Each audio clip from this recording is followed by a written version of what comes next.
2026 का साल है ये माँ बगलामुखी का एंगल आप कैसे ला के बता रहे हैं? हजारों सूर्य के तेज से भी ऊपर जो बनी वो माँ बगलामुखी है। आम इंसान जो किसी भी प्रकार से विजय श्री पाना चाहता है तो एक सर्वोप्रिय नाम सामने आता है, वो है बगलामुखी। अब एक आम आदमी जो घर में बैठा हुआ है वो क्या करे, क्योंकि कहते हैं माँ बगलामुखी की पूजा आराधना साधना जो भी करनी है गुरु के सानिध्य में करो, गुरु हो तभी करो। तो शक्ति का आवाहन निश्चित तौर पर होता है, लेकिन उस शक्ति को संभालने के लिए, उस एनर्जी को एब्जॉर्ब करने के लिए आपका गुरु आपका प्रॉपर मार्गदर्शन करेगा। और हम आपसे दूर बैठे हुए हैं और आपने हमारी हीलिंग की, क्या दोनों का असर बराबर होता है या कम ज्यादा भी होता है? दुनिया में कहीं भी हम जुड़ सकते हैं, कैसे? नेटवर्क की फ्रीक्वेंसी के द्वारा। माँ को ये कैसे पता है कि उसके बच्चे को भूख लगी है? क्योंकि कॉर्ड कनेक्शन है। ऐसे ही ब्रह्मांड में कॉस्मिक एनर्जी फ्रीक्वेंसी के द्वारा कहीं भी जा सकती है। आप किसी के भी ऑरा हीलिंग के जरिए आप हेल्थ को ठीक कर सकते हैं, आप रिश्तों को ठीक कर सकते हैं। बहुत सारे ऐसे केसेस होते हैं जिनके ऊपर नेगेटिव एनर्जीज होती है, जिनके ऊपर कुछ किया कराया है, किसी के ऊपर बंधन योग है, किसी के ऊपर नजर टोटका है। माँ बगलामुखी इन सब चीजों को हटाती है। तो एक योगिनी की साधना करनी चाहिए नहीं करनी चाहिए? देखो, मैं ये मानूंगी कि आपको ना योगिनियों की साधना करनी नहीं चाहिए। अच्छा। आपको साधना करनी चाहिए जिसके अंडर ये सारी योगिनियां हैं। लोगों की ख्वाहिश ये होती है कि ठीक है, देश दुनिया में जो होगा वो अच्छी बात है, लेकिन मेरे ऊपर इसका क्या असर होगा? तो 12 राशि अगर इन शॉर्ट अगर देखा तो कैसा रहेगा उन सबके लिए, एक एक करके अगर आप बता पाए तो। देखिए, सबसे पहले बात करते हैं मेष राशि। हेलो हाय वेलकम, कैसे हैं आप सब लोग? मैं हूं आपके साथ तुषार कौशिक और आज का पॉडकास्ट आप लोगों को बड़ा इंटरेस्टिंग लगेगा। रीजन बिहाइंड दैट कि 2026 को लेकर हमने भी पॉडकास्ट किए और भी कई सारे पॉडकास्ट आपने देखे होंगे, और उन अलग अलग पॉडकास्ट के अंदर आपने देखा होगा भविष्यवाणियां आपने सुन ली होंगी। आपने हो सकता है आपने अपनी राशियों के हिसाब से सुन लिया हो या आपके मूलांक के हिसाब से सुन लिया हो कि आप पर क्या असर पड़ेगा, लेकिन हर किसी के कुछ और भी सवाल होते हैं। जैसे कि आपको याद होगा पिछला साल जब था और जब हम पॉडकास्ट कर रहे थे तो सबने कहा ये जो अगला साल है ये मंगल का साल है। उससे पहले आपको याद होगा जब हमने किया था 2024 का, तो उसमें कहा गया ये शनि का साल है। ऐसे ही 2026 जो है वो सूर्य का साल है। लेकिन हमारी जो आज की गेस्ट हैं उन्होंने कहा ये सूर्य का साल हो भले ही, लेकिन ये माँ बगलामुखी की साधना का साल है। ये वो साल है जब आप माँ बगलामुखी की साधना से अपने सारे संकटों को खत्म कर सकते हैं। और खासकर मैं इसलिए बोल रहा हूँ ये बात क्योंकि इनका कहना है कि ये जो साल है ये चैलेंजेस का साल है। ये इस साल बहुत कुछ ऐसा होगा जो आपको हिलाकर रख देगा, आपका ट्रांसफॉर्मेशन कर सकता है। हो सकता है आप अगर राजा हैं तो रंग बना दे, रंग है तो राजा बना दे। सो बहुत सारी चीजें इन्होंने मुझसे कही, तो जिन बातों को इन्होंने मुझसे कहा वो एक पॉडकास्ट के अंदर कवर करते हुए मैं इस पॉडकास्ट की शुरुआत कर रहा हूं। आप स्वागत कीजिए। इससे पहले भी 2 पॉडकास्ट इनके साथ हम कर चुके हैं जो आपने देखे सराहे, और आज फिर से हम इनके साथ बैठे हुए, तो एक बार फिर से स्वागत है। वसुधा शर्मा जी इनका नाम है, बगलामुखी साधक हैं, और आप हमारे साथ स्टूडियो में बैठे हैं। ये हमारे व्यूअर्स के लिए भी अच्छा है और हमारे लिए भी अच्छा। सो शुरुआत मैं यहीं से करता हूँ, जो आपने मुझसे कहा कि ये जो 2026 का साल है ये सूर्य का साल है, लेकिन ये बगलामुखी का साल है। ये माँ बगलामुखी का एंगल आप कैसे ला के बता रहे हो? देखिए, सबसे पहले मैं बताती हूँ, साल की शुरुआत हो रही है गुरुवार से, जी। और गुरुवार का दिन माँ को अति प्रिय है। ओके। ठीक है। दूसरी चीज, अगर हम 2026 को पूरा निकालते हैं टोटल करके, तो मूलांक आता है इसका 1, ठीक है। जो सूर्य का है। और हजारों सूर्य के तेज से भी ऊपर जो बनी वो माँ बगलामुखी है। अब जब सूर्य का साल है तो कहीं ना कहीं वर्चस्व का, आधिपत्य का और राजा बनने का साल दिखाई देता है। और जब भी कोई राजा बनता है तो उससे पहले युद्ध करना पड़ता है। बिल्कुल। और युद्ध में जीतने के लिए, विजय श्री दिलाने के लिए माँ बगलामुखी एक ऐसा नाम है जिनकी पूजा ना केवल पांडवों ने की, ना हम कहें कि श्री कृष्ण जी ने अर्जुन से इनकी पूजा करवाई, रावण ने स्वयं युद्ध को जीतने के लिए इनकी पूजा की, भगवान राम ने इनकी पूजा करी। और आज की डेट में अगर मैं बताऊं तो जितने भी पॉलिटिक्स के, अगर हम नेताओं की बात करते हैं, अभिनेताओं की बात करते हैं, या एक आम इंसान जो किसी भी प्रकार से विजय श्री पाना चाहता है, चाहे वो उसकी भौतिक लाइफ हो, चाहे वो उसका ऑफिस हो, चाहे उसका कोई कोर्ट केस हो, तो एक सर्वोप्रिय नाम सामने आता है, वो है बगलामुखी माँ। और बगलामुखी माँ की आराधना करने वाले की तेज की उन्नति होती है। और इस साल में सूर्य का साल है। अगर ये कहा जाता है कि सूर्य ऐसे देवता हैं जो कभी भी कहीं भी अस्त नहीं होते, आज यहाँ अस्त होंगे तो दूसरी कंट्री में, दूसरे देश में उनका उदय होगा जी। तो अगर आप अपने जीवन का भी उदय पाना चाहते हैं तो माँ बगलामुखी की आराधना, जिन्हें हम विक्ट्री की देवी कहते हैं, जिन्हें हम वाक शक्ति की देवी कहते हैं, जिन्हें हम कॉन्फिडेंस की देवी कहते हैं, तो अगर सूर्य के साथ साथ आप इस ईयर में माँ बगलामुखी की आराधना करेंगे तो आपको बहुत ही अच्छे रिजल्ट मिलेंगे। और 2026 अगर हम बात करें तो 2025 बड़ी सारी चुनौतियों को, बड़े घमासान युद्ध को, आपसी विवादों को लेकर चल ही रहा है। और फिर से कहती हूँ कि क्योंकि साल की शुरुआत हो रही है गुरुवार से जी। गुरु अतिचारी है और ये हर एस्ट्रोलॉजर बताता है, मैं भी कहती हूँ कि जब जब देवगुरु बृहस्पति अतिचारी होते हैं तो धर्म की स्थापना भी पुनः होती है, आपसी लड़ाई झगड़े भी होते हैं और लोगों के जीवन में भी बहुत सारी उथल पुथल आती है। क्यों? क्योंकि देवगुरु बृहस्पति एक ऐसे प्लैनेट हैं जिनका कुंडली के 9 भावों पर आधिपत्य होता है। ये संतान के भी स्वामी हैं, इनकम के भी स्वामी हैं, लाभ के भी स्वामी हैं। इन्हीं की कृपा से आपको जीवन साथी भी मिलता है, इन्हीं की कृपा से आपको अच्छा मेंटर, अच्छा गुरु मिलता है।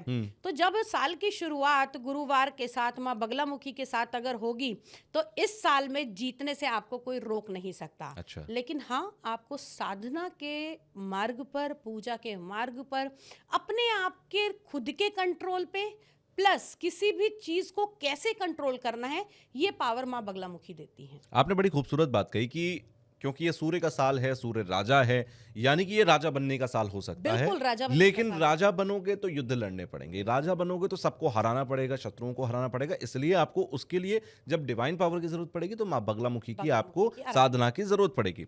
अब मैं समझना चाहता हूँ कि एक आम आदमी घर में बैठा है, वो भी राजा बनना चाहता है। किसी के लिए राजा बनना पंचायत का चुनाव जीतना है, किसी के लिए राजा बनना प्रधानमंत्री बनना है। तो अब हर किसी के राजा बनने का जो सफर है, जरूरी नहीं कि हर कोई मंदिर में जाकर, जैसे बगलामुखी मंदिरों में हम देखते हैं वहां जाके हवन होते हैं, लोग उसको भी स्तंभन के लिए, शत्रु हंता के लिए, शत्रु के नाश के लिए या फिर विजय प्राप्त करने के लिए कराते हैं। अब एक आम आदमी जो घर में बैठा हुआ है वो क्या करे? क्योंकि कहते हैं माँ बगलामुखी की पूजा, आराधना, साधना जो भी करनी है गुरु के सानिध्य में करो, गुरु हो तभी करो, वरना मत करो। अब आम आदमी जो घर बैठा है वो कैसे करे? उसके पास तो गुरु नहीं है और गुरु मिलना भी आसान नहीं है। हाँ, देखिए, अब मैं आपको एक चीज बताती हूँ कि अगर आपको साधना करनी है तो निश्चित तौर पर आपके गुरु का होना आवश्यक है, क्योंकि ये जितनी भी उग्र साधना होती हैं इनके साथ योगिनी, डाकिनी शक्ति सभी चलती हैं। लेकिन अगर आप केवल पूजा मात्र से, भक्ति मात्र से करना चाहते हैं तो आप नाम जप कीजिए, आप चालीसा कीजिए, आप अष्टोत्री पाठ कर सकते हैं, आप कवच का पाठ कर सकते हैं, कीलक, अर्गला कर सकते हैं। लेकिन एक चीज का ध्यान रखेंगे कि आप जो भी कुछ कर रहे हैं उसका उच्चारण शुद्ध हो। अगर आपको कुछ भी करना नहीं आता तो माँ बगलामुखी का मात्र नाम जप भी कर सकते हैं। बाकी अगर आपको इसी स्तर को ऊपर बढ़ाना है, आप चाहते हैं कि नहीं मैं एक लेवल अपना स्तर ऊपर बढ़ाना चाहता हूँ, ना केवल भक्ति से ऊपर साधना करना चाहता हूँ, उन अनुभवों को पाना चाहता हूँ जो माँ बगलामुखी की आराधना करने के बाद पता लगते हैं, तो वो धीरे धीरे करके आपको तभी पता लगेंगे जब आपका गुरु आपको 1 स्टेप सिखाएगा, 2 स्टेप सिखाएगा। क्योंकि जब भी हम शक्ति आराधना करते हैं तो शक्ति का आवाहन निश्चित तौर पर होता है, चाहे आप नाम जप करें, चाहे आप मंत्र जाप करें या चाहे आप किसी प्रकार का हवन करें। तो शक्ति का आना तो निश्चित है, लेकिन उस शक्ति को संभालने के लिए, उस शक्ति को अपने साथ, उस एनर्जी को एब्जॉर्ब करने के लिए आपका गुरु आपका प्रॉपर मार्गदर्शन करेगा। गृहस्थ में रहकर आप नॉर्मली माँ की पूजा कर सकते हैं। माँ को जो चीज़ें प्रिय हैं, जैसे हल्दी की माला हो गई, पीले फूल हो गए, पीला भोग हो गया, पीले रंग के वस्त्र हो गए, ये आप माँ को अपनी भक्ति स्वरूप अर्पित कर सकते हैं। ठीक है, तो लेकिन इसका असर उतना ही होगा क्योंकि हर कोई यही चाहता है कि वो राजा बन जाए। अब कोई व्यक्ति जो है वो साधना कर रहा है, कोई व्यक्ति घर में बैठ के, जिस तरह से आपने कहा कि बगलामुखी चालीसा कर रहा है या फिर जो सात्विक तरीके से घर में हो सकता है वो कर रहा है, तो दोनों का फल बराबर मिलेगा। पता चला जो उसका शत्रु है वो साधना कर बैठा। मंशा। अच्छा, क्योंकि आप किस मंशा से भगवती की आराधना कर रहे हो वो भी तो निश्चित है। मैंने आपको 2 नाम लिए कि रावण ने भी माँ भगवती की पूजा करी और राम जी ने भी माँ भगवती की पूजा की। जिसकी मंशा अच्छी होगी, जो सही के लिए होगा, माँ भगवती उसका साथ देंगी। तो आप अगर पूजा पाठ कर रहे हैं तो सबसे पहले आपको अपने अंदर की मलिनता को समाप्त करना पड़ेगा, तभी वो एक लेवल आप अक्रॉस कर पाएंगे। Okay. क्योंकि हमारी बॉडी का प्यूरिफिकेशन बहुत ज़्यादा, क्योंकि इसमें कहा जाता है सर्व शत्रु। तो सबसे पहले शत्रु बाहर वाले बाद में बनेंगे। सबसे पहले शत्रु हमारे अंतर्निहित है। जी। पहला शत्रु हमारा अहंकार, दूसरा शत्रु हमारी नेगेटिव सोच, तीसरा शत्रु हमारी ईर्ष्या। तो सबसे पहले तो आपका प्यूरिफिकेशन करेगी ना माई, फिर उसके बाद अब एक गिलास भरा है, मैं उसके अंदर दूसरा कुछ भी डालूंगी तो वो खराब ही होगा। तो पहले से उस ग्लास को खाली करूंगी, साफ करूंगी, फिर उसके अंदर पॉजिटिविटी डालूंगी। तो अपने आप को पॉजिटिव करें, अपनी मंशा अच्छी रखें, चाहे आप नाम जप करेंगे तब भी आपको फल मिलेगा। लेकिन हाँ, अगर आप एक सीमा से ऊपर चाहते हैं कि मेरे को माँ की भक्ति मिले, मुझे माँ के अनुभव प्राप्त हों, तो फिर किसी के मार्गदर्शन में आपको जाना पड़ेगा। चलिए, माँ बगलामुखी पे अभी हम और भी बातें करेंगे। मैं पहले प्रेडिक्शन जानना चाहता हूँ 2026 को लेकर, आपकी भी कुछ प्रेडिक्शंस है जिसका हम अभी रिकॉर्डिंग ऑन से पहले बात कर रहे थे ऑफ द कैमरा। जो प्रेडिक्शंस आपकी हैं वो किस बेस पर हैं पहले तो, और दूसरा क्या क्या आपको लगता है कि 2026 में क्या बड़ा होने जा रहा है, क्या क्या चीज़ें होंगी, क्योंकि बाकी एस्ट्रोलॉजर्स ने आके बहुत कुछ दावे किए हैं। अगर मैं बात करूं तो जैसे हमने फिर वही बात कही थी कि देवगुरु बृहस्पति अतिचारी, बड़े सारे बदलाव दिखाई देते हैं। मंगल भी इस समय देखने को मिलेगा। तो बहुत सारे देशों के बीच में हलचल होगी। युद्ध की संभावना हो सकती है, भयंकर रक्तपात आपको देखने को मिल सकता है।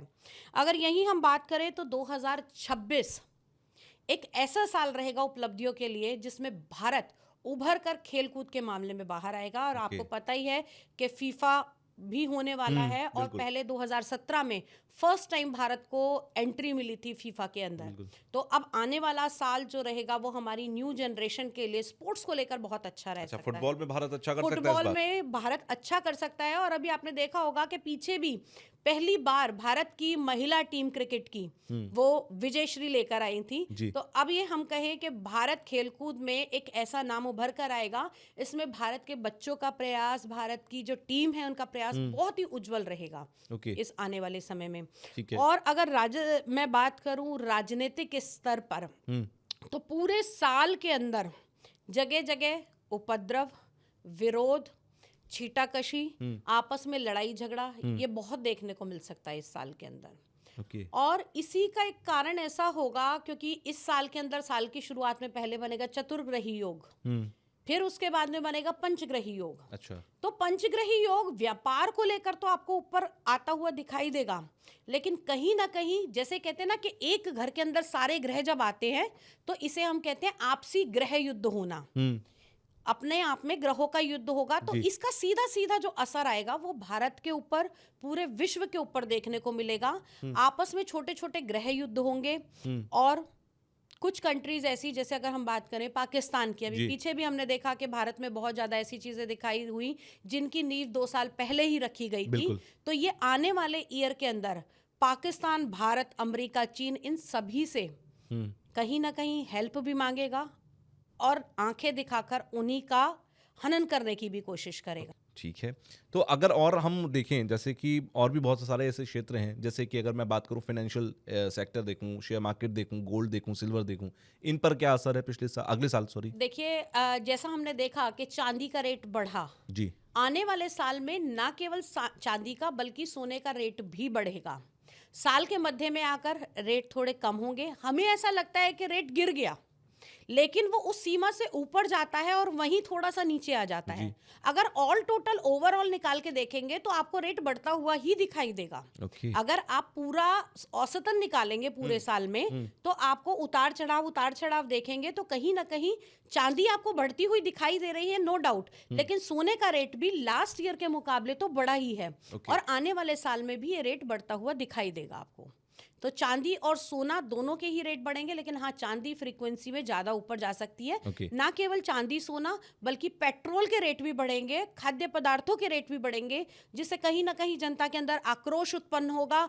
और जिसे कहते हैं ना कि इसी कारण से, बहुत ज्यादा महंगाई के कारण ही कहीं चोरी, कहीं डकैती, क्योंकि लोगों के पास में साधन उपलब्ध नहीं है और वो इजी वे देखना चाहते हैं। तो एक कारण ये भी हो सकता है कि अपनी दैनिक जरूरतों को पूरा, क्योंकि सोना चांदी शादी तो हर व्यक्ति नहीं खरीदेगा, बिल्कुल। लेकिन इसका सीधा सीधा जो प्रभाव आता है वो देश के बजट पे आता है। जी। जितना आपके पास गोल्ड है उसके अकॉर्डिंग ही आपके पास धनराशि और आपके पास बजट चलेगा ना, तो जब इनका रेट बढ़ेगा तो कहीं ना कहीं सारी चीजों का रेट बढ़ता हुआ दिखाई देगा।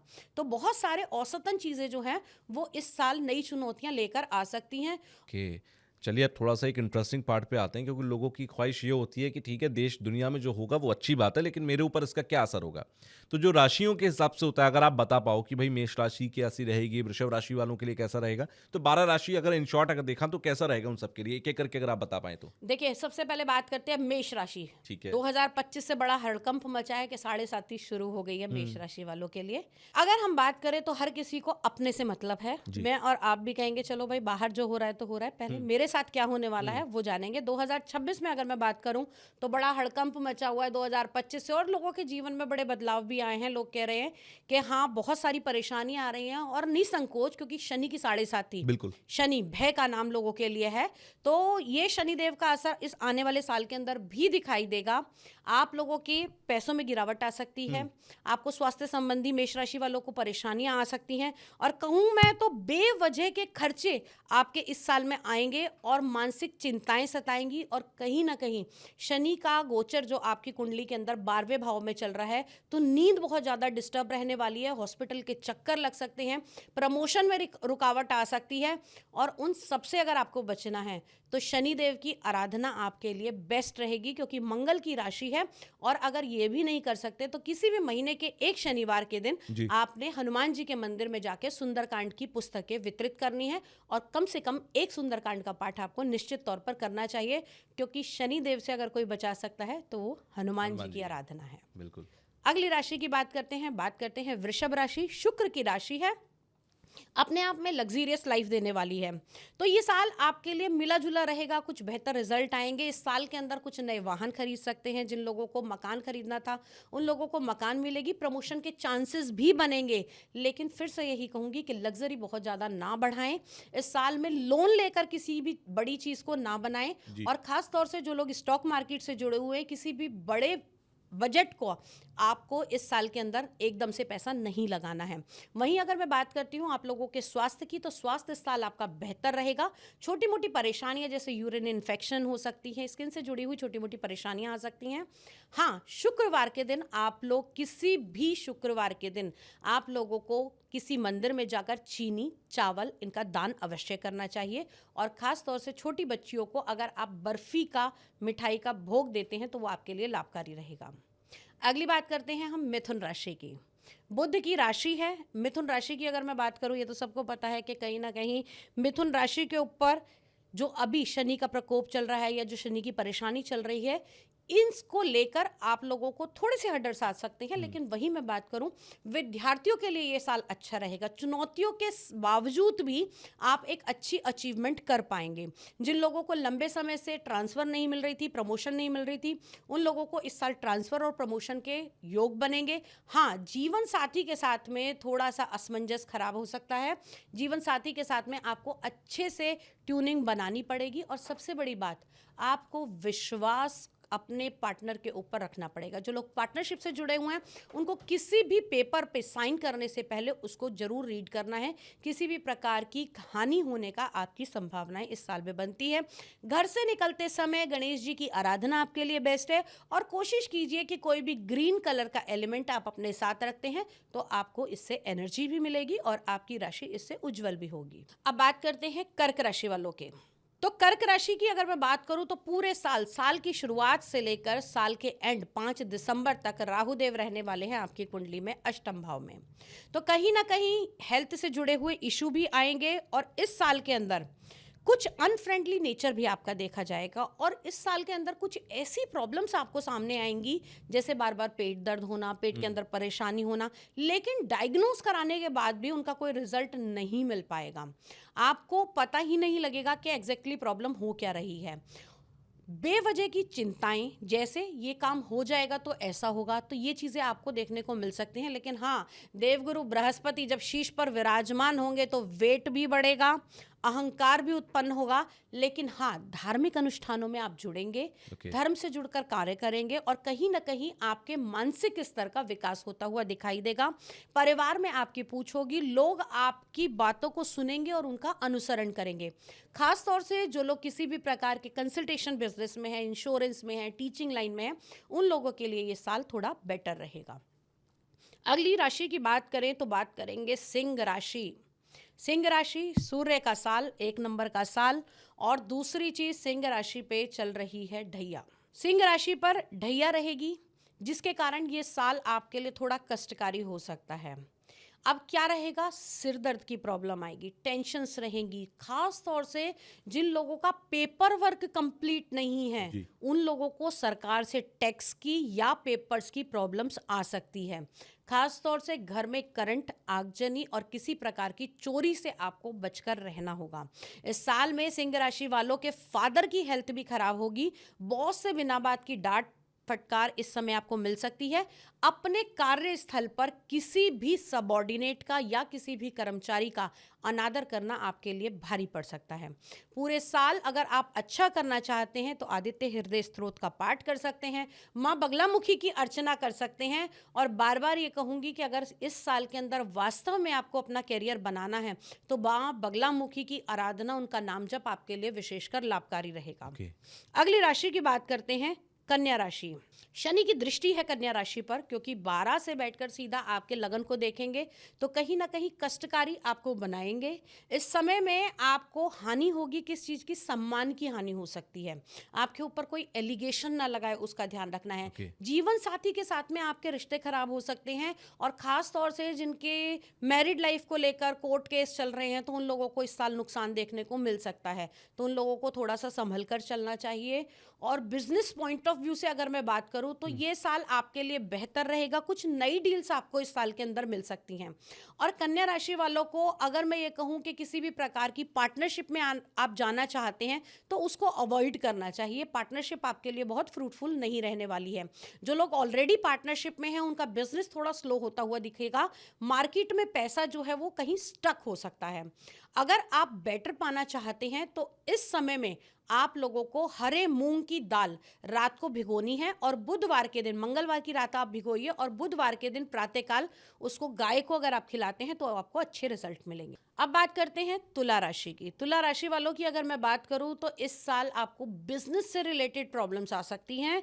और खास तौर से जिन लोगों का कोई कोर्ट केस चल रहा है, जिन लोगों को किसी गमन में या मैं कहूं कि प्रॉपर्टी से जुड़ा हुआ अगर आपका कोई कोर्ट केस चल रहा है, कोई फैमिली का इशू चल रहा है, तो उन लोगों को विजयश्री इस साल मिल सकती है। अच्छा। जिन लोगों की अगर मैं बात करूं वृश्चिक राशि वालों को, सबसे बड़ी बात है अपना थोड़ा गुस्से पर कंट्रोल करना होगा। आपकी कही हुई बातों से आपकी बनी बनाई डील खराब हो सकती है। वृश्चिक राशि वालों के लिए एक हिदायत और दूंगी, अगर आप स्पोर्ट्स से जुड़कर काम करते हैं, स्पोर्ट्स मटेरियल बनाते हैं, तो ये साल आपके लिए अच्छे अवसर लेकर आ सकता है। खास तौर से वो लोग जो किसी कंपटीशन की तैयारी कर रहे हैं, ना केवल स्पोर्ट्स का बल्कि IAS IPS, तो इस साल में आपकी मेहनत रंग लाती हुई दिखाई देगी। नए अवसर आपको मिलेंगे, लेकिन इन अपॉर्चुनिटीज को उठाने के लिए आपको कहीं ना कहीं अपने अंदर कंट्रोल, कंसिस्टेंसी पावर आपको लेकर आनी होगी, तो उससे आपका ये साल अच्छा होता हुआ दिखाई देगा। किसी भी मंगलवार के दिन आपने पीपल की जड़ के अंदर रक्त चंदन डाल के जल अवश्य चढ़ाना है। इससे आपकी हेल्थ में भी इंप्रूवमेंट आएंगे और कहीं ना कहीं आपके जो रास्ते में परेशानी आ रही हैं, आपके जो ऑब्स्टिकल्स आ रहे हैं, उससे आपको राहत मिलेगी। वृश्चिक राशि, आप लोगों के लिए इस समय थोड़ी सी फाइनेंशियल प्रॉब्लम हो सकती है।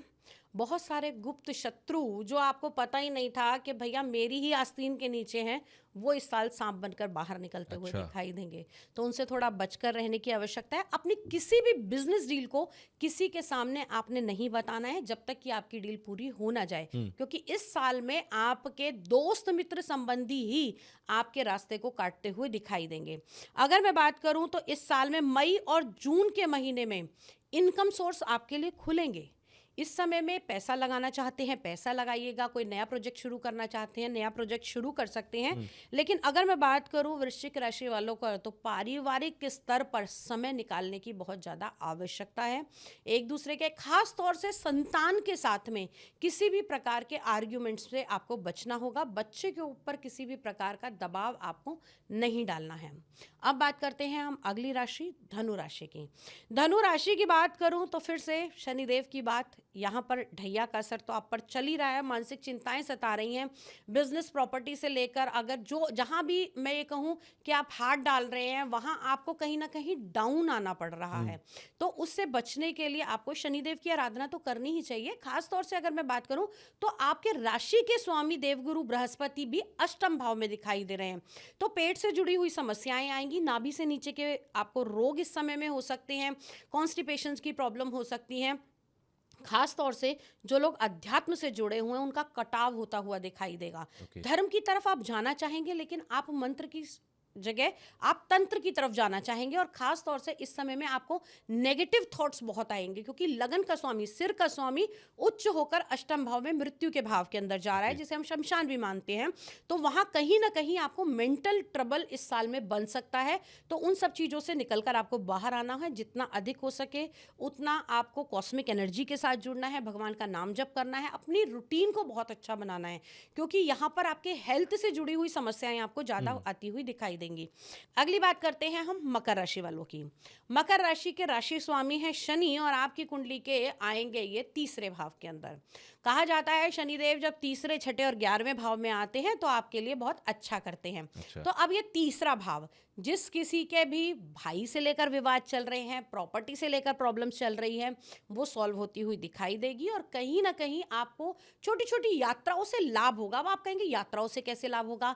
जो बिजनेस प्रपोजल के लिए आप यात्राएं कर रहे हैं उनसे अच्छे प्रॉफिट्स मिलेंगे, उनसे आपका इंक्रीमेंट हो सकता है, या फिर मैं कहूँ इन्हीं डील्स के द्वारा आपकी पदोन्नति भी होने की संभावनाएं बन सकती हैं। अब अगली बात करते हैं आपकी संतान के बारे में। तो दोस्तों, अगर हम संतान की बात करें तो इस साल के अंदर जिन लोगों को लंबे समय से इंतजार था कि भैया हमारे वंश की वृद्धि हो, तो इस साल के अंदर आपको वो गुड न्यूज़ मिल सकती है। जिन बच्चों की मैरिज नहीं हो रही है तो उन लोगों के लिए ये साल अच्छा रहेगा। मैरिज के नए प्रपोजल आएंगे और मनचाहा पति भी आपको या पत्नी भी आपको इस साल में मिल सकती है। अगली बात करते हैं फिर से डेंजर जोन, कुंभ राशि, जो पहले से ही बहुत ज़्यादा डरे हुए हैं, क्योंकि कहा जा रहा है भैया कुंभ राशि वालों आपका तो शनि खराब चल ही रहा है, क्योंकि मीन राशि में एक घर पीछे 7.5 का प्रभाव तो आप पे पड़ने ही वाला है। तो कुंभ राशि वालों के लिए ये साल थोड़ा मिला जुला रहेगा। इस साल के अंदर मानसिक चिंताएं आ सकती हैं, जॉब को लेकर परेशानी हो सकती है। जिन लोगों की स्टडी चल रही है उन लोगों को एक्स्ट्रा एफर्ट्स इस साल करने पड़ेंगे। आप जो कर रहे हैं उससे प्लस में आपको जाना पड़ेगा। खास तौर से अगर कोई नया बिजनेस आप लोग स्टेब्लिश करने के बारे में सोच रहे हैं तो उसमें किसी भी साझेदार को लेकर या किसी अच्छे सलाहकार को लेकर आपको आगे बढ़ना चाहिए। माता की हेल्थ का ध्यान रखें और माता की ब्लेसिंग आपको बहुत आगे बढ़ा सकती हैं। स्त्रियों की आपको इस साल के अंदर जितना अधिक हो सके आप स्त्रियों को सम्मान कीजिए, छोटी कंचकाओं को आप भोजन दीजिए या उनकी आवश्यकता की चीज़ें देंगे तो आपके लिए बेटर रहेगा। अगली राशि की बात करते हैं हम, देवगुरु बृहस्पति की राशि मीन राशि। साल की शुरुआत देवगुरु बृहस्पति के साथ और मीन राशि जिसमें चल रहा है शनि का गोचर। तो कहीं ना कहीं हेल्थ से जुड़ी हुई समस्याएं तो आपको आने ही लग गई हैं, साथ ही साथ हेयर फॉल भी हुआ। लेकिन मीन राशि वालों को एक चीज़ बता दूं, आपके राशि स्वामी देवगुरु बृहस्पति बड़ी ही स्पीड से जा रहे हैं, एक साल में 2-2, 3-3 घर चेंज कर रहे हैं। तो कहीं ना कहीं उथल पुथल तो आपको हेल्थ की दिखेगी, लेकिन इसके साथ साथ आप लोगों का विकास भी इस साल में होगा। जैसे फाइनेंशियल आपको अच्छे रिजल्ट मिलेंगे, अपनी कोई ऐसी फिक्स एसेट आप बना पाएंगे जिससे आपको लॉन्ग टर्म की इनकम मिलेगी। खास तौर से बिजनेस पॉइंट ऑफ व्यू से भी ये साल आपके लिए अच्छा रहेगा।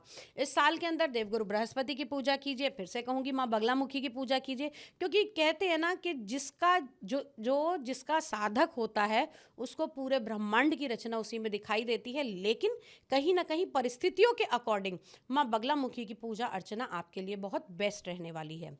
ये है पूरा साल का 12 की 12 राशियों का अगर हम कहें गणना। लेकिन दोस्तों फिर यही कहूँगी कि साल के अंदर अगर हम बात करें तो सभी की ज़िंदगी में उतार चढ़ाव आते हैं जी। ये सिर्फ ग्रह गोचर की स्थिति से है, हर व्यक्ति के अपने अलग कर्मास हैं, अलग ग्रह नक्षत्र हैं, अलग दशाएं हैं। अब एक बड़े नाम की, मैं किसी भी दो नाम की बात करूं तो एक साथ जन्मे हुए कभी भी दो भाइयों का भविष्य भी एक सा नहीं रहता। हमारे कर्म गति के अनुसार ही हमें कुंडली मिलती है और कुंडली के अनुसार हमारा भाग्य चलता है। लेकिन भाग्य को अगर कुछ परिवर्तन कर सकते हैं तो वो है आपका अध्यात्म, आपके कर्म। तो कर्म अच्छे कीजिए, ग्रह कैसे भी चल रहे हैं वो अपनी दिशा बदल ही देते अच्छा, हैं मतलब आपके आपका लिए। ये है कि आपने जो 12 राशियों का भी बताया वो एक कॉमन है कि ये चीजें हो सकती हैं। बिल्कुल। बट इंडिविजुअली मेरे, अगर मान लीजिए मेरी एक कोई राशि है, उसके राशि को के 50 या हजारों लोग हैं, बहुत तो सबके ऊपर एक जैसा असर नहीं होगा। इम्प्लीमेंट वो नहीं डिपेंड आएगा। करेगा कि मेरी कुंडली का गोचर, मेरे कुंडली के ग्रह दशा, ये सब क्या कह रहे हैं, उसके बाद ही ये क्लियर होगा कि किसके ऊपर क्या फाइनल असर रहेगा। हाँ, क्योंकि देखिए जो हमने बताया वो ओवरऑल आज के गोचर के हिसाब से बताया, लेकिन हर व्यक्ति के और ग्रह भी तो अलग अलग प्लेस हैं। बिल्कुल। कौन सा ग्रह कहाँ दृष्टि दे रहा है, कौन सी महादशा चल रही है। मैं कह रही हूँ कि शनिदेव प्रभाव डालेंगे, लेकिन बहुत सारे लोग ऐसे हैं जो शनि की 7.5 में ही बड़े हैं। बिल्कुल। तो आपके कर्म, आपके ग्रह, आपके नक्षत्र, आपकी दशाएं, ये सब भी उतना ही मैटर करती हैं जितना कि आपकी राशि मैटर और ये करती तभी है। पता लगेगा जब आप उसकी कुंडली देखेंगे, हाँ, तब जब आप डिटेल में आप बता पाएंगे। कुंडली देखते हैं, कई बार ऐसी चीजें होती हैं कि हमें देखने में लगता है कि सब कुछ बहुत अच्छा चल रहा है, जी। लेकिन चीजें उस कुंडली के अकॉर्डिंग नहीं चल रही हैं। ओके। तो एक वर्ल्ड इससे भी बियॉन्ड दिखाई देता है। परिस्थितियां उसमें दिखाई देती हैं कि हाँ यहाँ पर बहुत सारी चीजें हो सकती हैं, लेकिन अब उसका रूट कॉज क्या है, पास्ट लाइफ में आपके कौन से कर्मा है, जिस प्रारब्ध को लेकर आपकी आज ये कुंडली बनी है, तो वो भी तो आपको भुगतना पड़ेगा ना कहीं। तो वो तो काटना ही पड़ता है। कुंडली कितनी भी चले, लेकिन कर्म सर्वोपरि है। अच्छा, जैसे आपने कहा कि काटना पड़ता है, जो मुसीबत है उसे हटाना पड़ता है। इस बात पे मुझे प्रेमानंद बाबा की एक बात याद आती है। प्रेमानंद जी कहते हैं कि जो नाम जाप है, ठीक है, वो सबसे बड़ी चीज़ है। अगर आप नाम जाप करते रहेंगे तो आप हर मुसीबत से निकल जाएंगे। जो जिसका भी आप नाम जप रहे हैं वो आपको बाहर ले जाएंगे, उस मुसीबत से निकाल कर बाहर ले जाएंगे। आप पर कोई मुसीबत, कोई दर्द नहीं आने वाला है। तो एक तो नाम जाप की इंपॉर्टेंस क्या होती है जब आप नाम जपते हैं किसी के, जैसे आप माँ बगलामुखी के साधक हैं, तो आप अगर माँ बगलामुखी का नाम जाप कर रहे हैं और लगातार करते जा रहे हैं, तो वो उसके अनुभव क्या होते हैं, क्या चीजें होना शुरू हो जाती हैं? देखो, ऐसे ही नहीं, शास्त्रों में कहा गया है कि राम से बड़ा राम का नाम। जब भी किसी भी इष्ट का, किसी भी देवी देवता का नाम लिया जाता है तो उस नाम जाप से एक कॉस्मिक एनर्जी उत्पन्न होती है। ठीक है। वो एनर्जी आपके पूरे प्रतिरूप को बदल सकती है, आपके कर्म काट सकती है, आपके ऑरा को अच्छा कर सकती है, आपकी बॉडी को ठीक करेगी, आपके चक्रास को एनहांस करेगी। जब जब हम नाम जाप करते हैं या किसी भी इष्ट की आराधना करते हैं तो हमारी बॉडी के चक्रास जो हैं वो इतने ज़्यादा ओपन हो जाते हैं कि आपको अनुभव होने लगते हैं। अच्छा। अब जैसे मैं माँ बगलामुखी की बात करूं जी। तो इन्हें काल पर स्तंभन करने की देवी के रूप में जाना जाता है। ठीक है। ये कहा जाता है कि ये समय को रोकना जानती हैं। ये आग, जल वृष्टि, भूकंप, किसी भी प्रकार की प्राकृतिक आपदा, बवंडर, इन सबको रोक सकती हैं। तो जब इनको रोकेंगी तो आप क्या करेंगे, आपने समय के ऊपर नियंत्रण पाया, तभी तो आप रोक पाए ना। बिल्कुल। अगर आपने समय को रोक दिया तो सब चीजें रुक गई।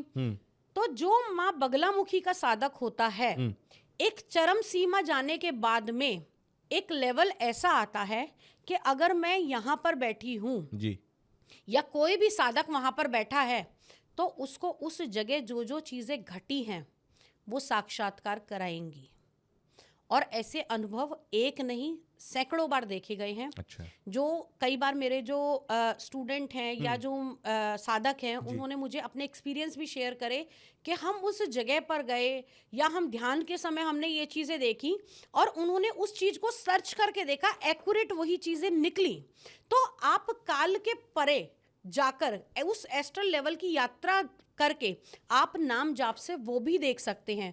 और जब नाम जाप बहुत अधिक हो जाता है ना तो व्यक्ति की वाणी अपने आप सत्य होने लगती है। लोग कहते हैं ना कि इसने जो बोला वो होकर रहेगा। हाँ। चाहे उसने अनइंटेंशनली उस बात को कहा, क्यों? क्योंकि उसकी वाणी में आम भाषा में स्थिरता आ उसे गई। काली जुबान कहते हैं, हाँ, काली जुबान कहते हैं। वो काली जुबान से या 32 दांत हैं इसके, हर बात सच हो जाती है। काली जुबान उसको सिर्फ तब कहेंगे जब किसी के लिए बुरा गलत होगा, बोलते हैं, हाँ, बिल्कुल। गलत होगा। लेकिन ऐसे व्यक्ति जो साधक होंगे उनका वाक शक्ति पे नियंत्रण आता है, तो उनकी कही हुई बात सबके लिए पॉजिटिव भी होती है। और अगर हम बात करें तो कई बार ऐसा होता है जो साधक होते हैं, जो पूजा पाठ करने वाले हैं, अगर वो श्राप भी दे रहे हैं तो वो कहीं ना कहीं आपके लिए आशीर्वाद होगा। ओके। दुर्वासा ऋषि जी। जिनका हर एक शाप कहीं ना कहीं उत्थान के लिए था। लोग कहते थे ना केवल दुर्वासा ऋषि से राक्षस बल्कि देवता भी घबराते थे कि अगर इन्होंने कुछ बोल दिया बिल्कुल तो वो सत्य हो सत्य हो जाएगा। जाएगा। तो ऐसी ही वाक सिद्धि दुर्वासा ऋषि के कहीं ना कहीं देखा जाए तो माँ भगवती की आराधना भी दुर्वासा ऋषि ने करी थी, माँ बगलामुखी की, और ऐसा ग्रंथों में बताया भी गया है। क्योंकि ये क्या है, ये शक्ति की उपासना है। आप नाम अलग अलग ले सकते हो, लेकिन अगर मैं वाणी पर नियंत्रण पाना चाहूंगी, मैं वाक सिद्धि पाना चाहूंगी, और मैं ये चाहूंगी कि मेरे आगे सामने वाला बोले ना जी, तो माँ बगलामुखी इज द बेस्ट। माँ बगलामुखी वो ऑरा वो लोग जो देती है। सोशल मीडिया में हैं, वो लोग जो पॉलिटिक्स में हैं, वो लोग जो कम्युनिकेशन के सेक्टर में हैं, उन लोगों के लिए तो बहुत ज़रूरी है मुझे लगता है। बिल्कुल, माँ बगलामुखी की आराधना एक्चुअली होता क्या है, जब आप देवी की आराधना करते हैं, देवी की पूजा करते हैं, तो कहीं ना कहीं आपका माइंडसेट वैसा ही तैयार होता है। आपके दिमाग में वो प्रॉपर वर्ड्स आते हैं, जी आपकी क्रिएशन बढ़ जाती है दिमाग की, कि मुझे अब इंस्टेंट, अब हमारे पास सब कुछ है, बाद में कहते हैं यार मेरे को ये चीज़ तो याद ध्यान ही नहीं हाँ आई, मेरे पास तो इसका ये तोड़ था। लेकिन वो क्या करेगी, एनर्जी आपके उस लेवल को इतना जागृत कर देगी कि आपको इंस्टेंट एक्शन लेना आएगा। हमारे इस शरीर के अंदर सारी ही चीज़ें अवेलेबल हैं, नेगेटिव भी और पॉजिटिव भी। जब हम अध्यात्म की तरफ जाते हैं, किसी साधना की तरफ जाते हैं, तो वो पॉजिटिविटी उभर कर आती है बिल्कुल और आपको सही रास्ते पर लेकर जाती है। नाम जप करने वाले के साथ में ऐसा भी होता है कि आप जिस जगह बैठे हैं उसका ऑरा तो आता ही आता है। जो व्यक्ति आपसे बात कर रहा है ना, अगर वो नेगेटिव ऑरा का होगा तो वो ऑटोमेटिकली आपसे डिस्टेंस बना लेगा, वो आप तक पहुंच ही नहीं पाएगा। ऐसे बहुत सारे लोग ऐसे होते हैं कि जिनके घर में भी जाकर आपको अनकंफर्टेबल लगता है। तो आप नाम जाप करो, आप पूजा पाठ करो, इनसे आपको बहुत सारी चीज़ें मिलती हैं, बहुत सारी एनर्जी मिलती है, जिससे लोग आपसे ना धीरे धीरे करके खुद ही कट होने लगते हैं। मेरा एक बड़ा अच्छा सा जिसे कहते हैं ना एक्सपीरियंस रहा। एक केस मेरे पास ऐसा आया था, उन्होंने मतलब जो भी उनकी प्रॉब्लम थी उन्होंने मुझसे डिस्कस करा, उनके आपसी मतभेद चल रहे थे पारिवारिक स्तर पर। कुछ समय के बाद में जब हीलिंग सेशन हुए, जब उनकी पॉजिटिव एनर्जी चेंज करी गई या जो भी है, उनको जो उपाय बताए गए उसको करने के बाद में उन्होंने मुझे बोला कि मुझे पता ही नहीं चल रहा कि जो व्यक्ति दिन रात मुझे मतलब एक तरीके से कहें ना कि हर टाइम पिन पॉइंट पे मुझे रखना, हर चीज़ के लिए बोलना, अब वो मुझसे बात ही नहीं करता, मेरे सामने ही नहीं पड़ता। तो देवी ने क्या करा, उसका ऑरा इतना तीव्र बना दिया कि नकारात्मक व्यक्ति, नकारात्मक सोच, नकारात्मक शक्तियाँ उसके पास पहुँचेंगी ही नहीं। अच्छा और बगलामुखी साधक जो होते हैं, अगर आप उनका ऑरा देखेंगे या किसी भी देवता की, किसी भी देवी की, जब आप एक नियमित रूप से आराधना करते हैं तो आपका ऑरा ऑटोमेटिकली बढ़ जाता है। यूजुअली देखा जाता है कि 2 सेंटीमीटर 2 फीट तक ऑरा होता है, लेकिन जब आप शक्ति की आराधना करते हैं तो आपके ऑरा की सीमा आपको पता नहीं चलती।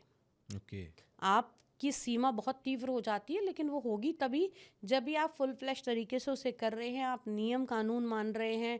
आपको बहुत ज़्यादा संयम रखना पड़ता है, कहाँ खाना है, कहाँ नहीं खाना, बिल्कुल किस समय पे। आप अगर साधना के क्षेत्र में हैं तो आपका टाइम, आपकी संख्या, सब कुछ मैटर करती है। अगर आपने समय बनाया कि मैंने 8 बजे ही पूजा करनी है जी और आपने 8 बजे पूजा नहीं करी, आप 10 दिन लगातार 8 बजे पूजा कर रहे हैं, आप 9 बजे जाके पूजा करेंगे ना, तो वहां आपको अस्त व्यस्तता नजर आएगी, चीजें प्रॉपरली हो नहीं पाएंगी। क्यों?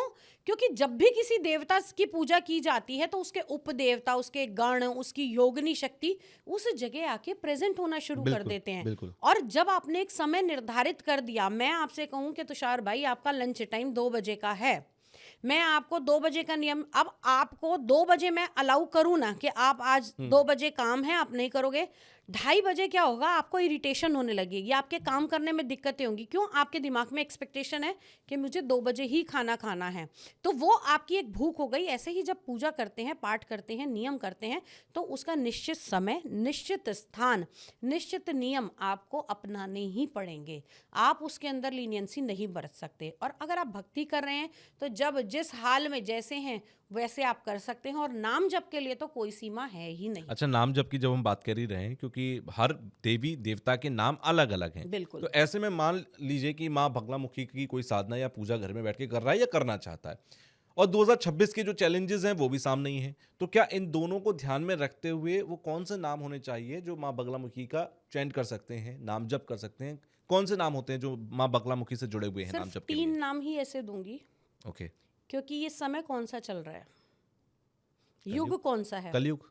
जिसे हम क्या कहते हैं? जैसे? अगर हम बात करें तो इसे कलिकाल कहा जाता है। जी बिल्कुल। कोई भी आप कथा पढ़िए तो उसमें लिखा होता है कलिकाल में मोक्ष का यही एक सरल उपाय है। जी। तो आज जो युग चल रहा है वो कलियुग है। जी। और इस कलियुग में अगर मैं बात करूं तो माँ बगलामुखी के 3 नाम ऐसे हैं जिनका जाप करके आप तर सकते हैं। अच्छा। कल की रूपा कलिहरा कली दुर्गति नाशिनी। कल की रूपा के कल की रूप में भी आप ही हो। अच्छा। कलिहार यानी कि कली काल को हरने वाली भी आप हो। और कली दुर्गति नाशिनी यानी इस काल से अगर हमारी कोई दुर्गति हो रही है, हम किसी परेशानी में हैं, तो उस दुर्गति का नाश करने वाली भी हो।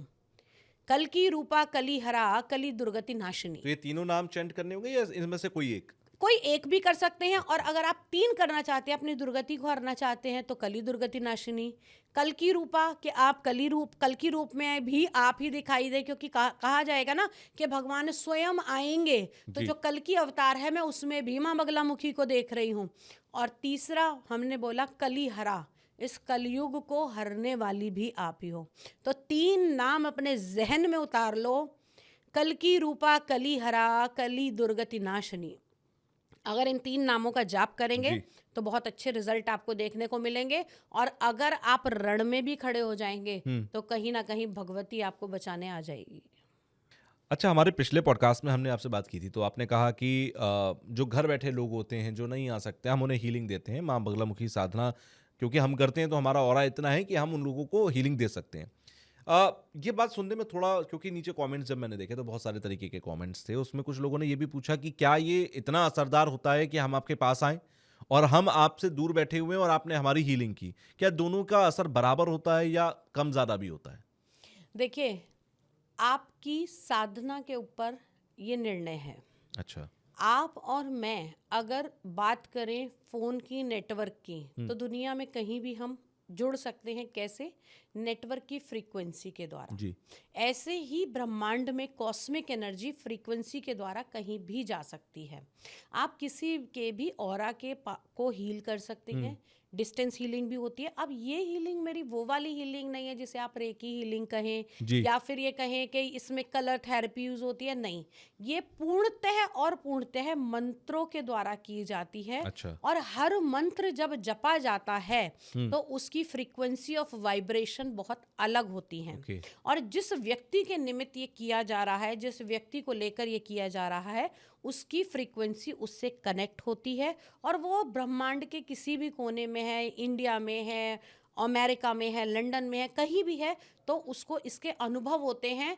और आप अगर जिन लोगों ने मुझसे हीलिंग कराई है या हीलिंग ली है, उन लोगों के बॉडी में वही चीज़ें होती हैं जो मुझे यहाँ पर महसूस हो रही हैं। Okay. क्योंकि कहीं ना कहीं हम अपने ऑरा के द्वारा, अपनी कॉर्ड के द्वारा कनेक्ट कर पा रहे हैं ना दूसरे को। होता तो बेसिकली कॉर्ड कनेक्शन ही है किसी भी चीज में। और जब भी हम अध्यात्म में जाते हैं, चीजों को देखते हैं, अनुभव करते हैं, हमने क्या किया? उस लेवल को थोड़ा सा इंक्रीज किया है, उस एनर्जी को थोड़ा इंक्रीज किया है। और फिर मैंने कहा था कि काल को जानने की शक्ति, एस्ट्रोलॉजर गणना करते हैं। लोग कहते हैं अगर एस्ट्रोलॉजर्स को ये पता था तो पहले बताया नहीं। बताते सब हैं। साधक जो चीज़ बता देगा वो अलग होगी, एस्ट्रोलॉजर गणना के द्वारा बताएगा, लेकिन साधक को कोई गणना करने की ज़रूरत ही नहीं है। वो तो उसको चीज़ें स्वयं दिखाई देती हैं। और वो क्यों दिखाई देती हैं? क्योंकि उसका जो लिंक और कनेक्शन है वो स्वयं ईष्ट के साथ में है या देवता के साथ में है। और एनर्जी को नकारना आज तक कोई नहीं नकार सकता कि एनर्जी नहीं, एनर्जी है।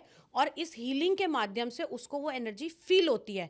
अगर मैं यहाँ ये कहूँगी ना, मैं उसको पहले बताऊँगी कि अगर ये चीज़ें तुम, बाद में मैं उसको पूछती हूँ जैसे क्लाइंट को कि हाँ आपको ये प्रॉब्लम हो रही है अभी। कितनी बार तो ऐसा हुआ है कि जब हीलिंग के लिए मैं कनेक्ट होती हूँ लोगों से, वो लोग मुझे कुछ नहीं बताते हैं उस बारे में कि ये चीज़ें हुई हैं या ऐसा हमारे साथ चल रहा है। मैं जब हीलिंग में उनके साथ कनेक्ट होती हूँ तो मैं खुद बताती हूँ कि आपकी बॉडी के इस पार्ट के अंदर ये प्रॉब्लम है। अच्छा। आपके इंसिस्टर्स की ये प्रॉब्लम आ रही है, आपके साथ ये नेगेटिव एनर्जी, आपके घर में इस जगह पर ये प्रॉब्लम है। तो जब हम कनेक्शन बनाते हैं तो चीज़ें हमें दिखाई देती हैं। जैसा मैंने कहा था कि साधना के दौरान उस जगह से जुड़े हुए अनुभव आपको प्राप्त होते हैं। जब हीलिंग की जाती है तो जिस जगह वो व्यक्ति है उस जगह का एड्रेस लिया जाता है। बिल्कुल। क्योंकि अगर आप कहीं भी एनर्जी कनेक्ट करोगे तो आपको पता होता है उस व्यक्ति का नाम, उसका गोत्र, उसकी एक्सेप्टेंस, वो सब आवश्यक होती है।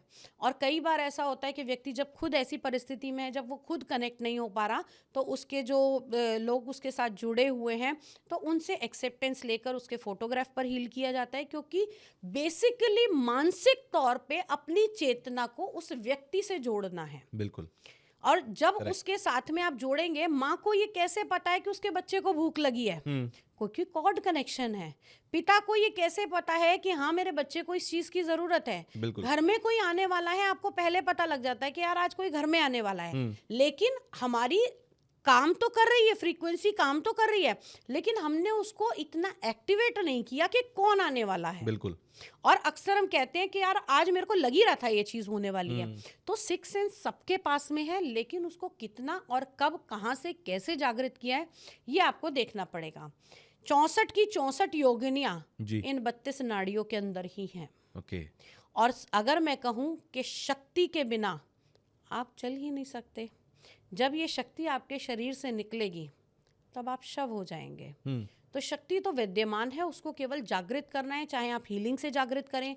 जब हीलिंग करते हैं, बहुत सारे ऐसे बच्चे देखे गए हैं जिनको बहुत ज़्यादा प्रॉब्लम आ रही है, लाइफ को फेस नहीं कर पा रहे, डिप्रेशन में हैं। बिल्कुल। अभी मेरे पास एक केस आया था, किसी की पर्सनल लाइफ नहीं करूँगी, यहाँ पर ज़्यादा नाम नहीं लूँगी। लड़की पायलट के लिए तैयारी कर रही थी, फर्स्ट अटेम्प्ट भी नहीं कर पाई थी वो। उसको इतने ज़्यादा एंजाइटी अटैक और इतनी ज़्यादा प्रॉब्लम होती थी। माँ भगवती की शरण में गए, उसके हीलिंग के सेशंस किए, वो लड़की ने सारे लेवल क्रॉस कर लिए, जिसको अभी एंट्री भी नहीं मिल रही थी जी। अभी उनका लास्ट होना है, जिसे हम कहते हैं फिजिकल टेस्ट इनका होता है पायलट्स के लिए।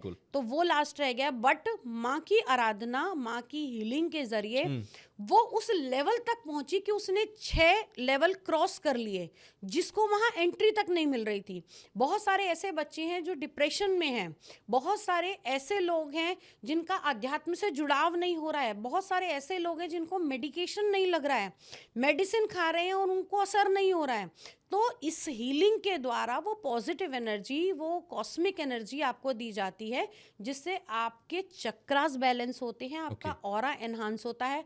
और कहीं ना कहीं इसके बाद में कुछ ऐसी चीज़ें भी बताई जाती हैं कि जिसके द्वारा अगर आपके कोई कार्मिक बंधन आ रहे हैं, चाहे वो पास्ट लाइफ के हैं, चाहे वो इस लाइफ के हैं, तो वो भी कटते हैं।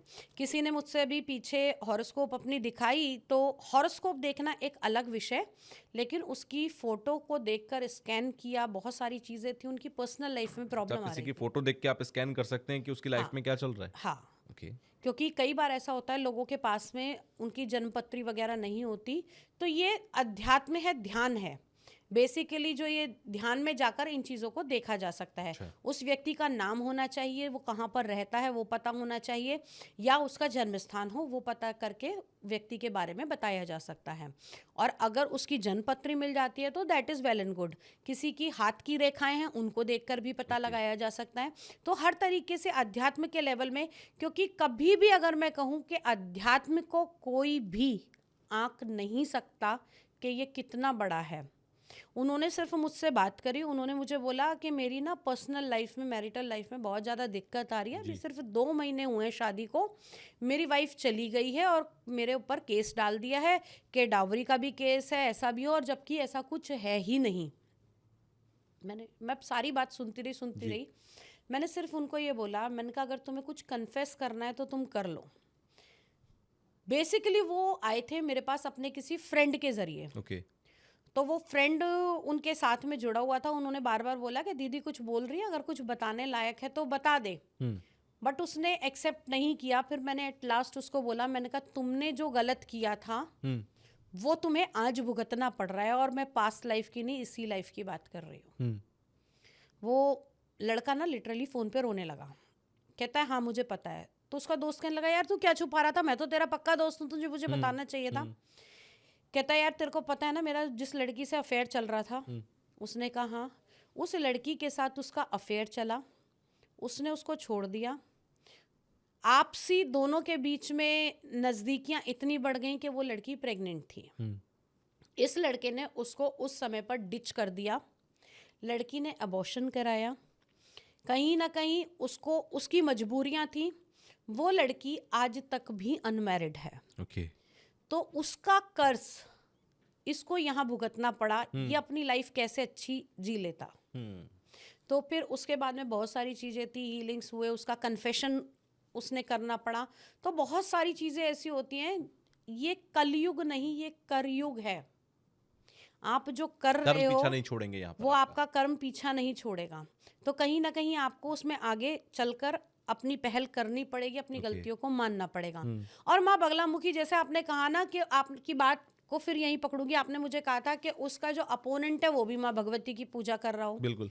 तो कहीं ना कहीं अगर आप जीतना भी चाहते हैं और गलत मार्ग पर हैं तो आप समर्पण कर दीजिए कि माँ मुझे नहीं पता कि हाँ ठीक है विजय तो नहीं हो सकती लेकिन मेरा कुछ नुकसान भी ना हो।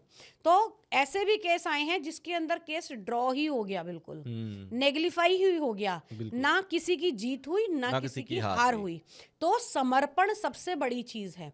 तो आपको माँ की शरण में जाकर ये सारी चीजें करनी चाहिए और हीलिंग के जरिए आप हेल्थ को ठीक कर सकते हैं, आप रिश्तों को ठीक कर सकते हैं। बहुत सारे ऐसे केसेस होते हैं जिनके ऊपर नेगेटिव एनर्जीज होती हैं, जिनके ऊपर कुछ किया कराया है, किसी के ऊपर बंधन योग है, किसी के ऊपर नजर टोटका है। तो ये सारी चीजें क्यों माँ बगलामुखी इन सब चीजों को हटाती हैं, वो षड्यंत्र को हटाती हैं, वो हर चीज को रोक सकती हैं जो भी आपकी तरफ गलत है। भूत प्रेत की बाधा को हटाती है। क्यों? आप जाइए, आप माँ के हवन कराइए, कड़वा हवन कराइए, मीठा हवन कराइए, मन चाहिए 360 तरह के हवन होते हैं माँ बगलामुखी के। आप संतान की प्राप्ति के लिए माँ बगलामुखी के हवन करा सकते हैं, सत्ता की प्राप्ति के लिए, जीवन साथी पाने के लिए, धन को पाने के लिए। कौन सी ऐसी चीज है जो आपको नहीं मिल सकती? मंशा अच्छी होगी तो सब कुछ मिलेगा। कार्मिक बंधन काटने पड़ेंगे, नाम जप करना पड़ेगा, भगवती से जुड़ना पड़ेगा।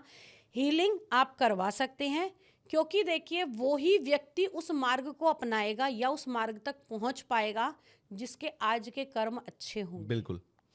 क्योंकि कहते हैं कि अगर कर्म अच्छे नहीं होते तो सही डॉक्टर भी नहीं मिलता और व्यक्ति मर जाता है। कर्म अगर अच्छे होते हैं तो बीमारी होने के बावजूद भी वो पकड़ी जाती है और अच्छा डॉक्टर मिलने से हम उससे बाहर आ जाते हैं। तो सारा खेल कर्म का है। अगर कर्म आपके अच्छे हैं तो फिर आप कर्मों के बल पर सब कुछ पार पा सकते हैं। आखिरी सवाल, एक छोटा सा सवाल, आपने योगिनियों का बीच में जिक्र किया था। योगिनियों की साधना हर कोई करना चाहता है और चाहता है कि भाई योगिनियाँ अगर मिल जाएं या योगिनियों की शक्तियाँ आपको मिल जाएं तो आप बहुत सारे तरीके के सिद्धियों को पा सकते हैं। तो ये योगिनी की साधना करनी चाहिए, नहीं करनी चाहिए? देखो मैं ये मानूंगी कि आपको ना योगिनियों की साधना करनी नहीं चाहिए। अच्छा। आपको साधना करनी चाहिए देवी की, ठीक है, जिसके अंडर ये सारी योगिनियां हैं। अगर आप माँ बगलामुखी की साधना करते हैं तो डाकनी, शाकनी, राकनी, राकनी, हाकनी, ये सारी की सारी योगिनियां आपके एक एक चक्र में आकर विद्यमान होती हैं और वहीं पर रहकर आपकी एनर्जी को बूस्ट करती हैं। क्यों? क्योंकि इनकी कमांड किसके हाथ में है? माँ भगवती के हाथ में। अगर हम बात करें डाकिनी की तो वो कंठ में आके आपके वास करेंगी। जब हम बात करेंगे राकनी की तो वो अनहद चक्र के अंदर आपके आके वास करेंगे। जब हम बात करेंगे लाकनी की तो मणिपुर चक्र के ऊपर उनका वास होगा। जब हम बात करेंगे काकिनी की तो स्वादिष्ठाना चक्र पर उनका वास होगा। जब हम बात करेंगे हाकिनी की तो आज्ञा चक्र में आकर वो आपके वास करेंगी। और जब हम बात करेंगे याकिनी की तो सहस्त्रार्ध चक्र पर उनका आधिपत्य हो जाएगा। जब माँ भगवती की आराधना करेंगे तो वो खुद ही क्या दे दे प्रसाद स्वरूप, वो तो आपको नहीं पता ना। तो डायरेक्ट इन चीजों को नहीं चाहिए, आपको कमांड के साथ, संतुलन के साथ इन चीजों को अगर पाना है तो डायरेक्टली आप माँ की आराधना कीजिए। इनका कंट्रोलिंग पावर जो है वो भगवती के हाथ में रहेगा। फिर ये योगिनी शक्ति आपको नुकसान नहीं पहुंचाएंगी। क्यों? क्योंकि कंट्रोलिंग पावर कोई और है तो आपके अलग अलग चक्रा में, लेकिन इनको कंट्रोल करने वाली आदिशक्ति भवानी है। जैसे अगर हम बात करें तो रथ के 7 घोड़े हैं। जब हम अकेले घोड़े पर खुद सवार होंगे तो हम गिर सकते हैं, लेकिन जब ये 7 के 7 घोड़े की कमान रथ चालक के हाथ में होगी तो बिल्कुल संयम से ये जो रथ है वो चलता रहेगा। तो डायरेक्ट किसी भी योगिनी की आराधना नहीं करनी चाहिए। और खास तौर से जो लोग बगलामुखी या किसी भी शक्ति की आराधना में जाते हैं तो योगिनी शक्ति जरूर आती हैं, जरूर अपना असर दिखाती हैं।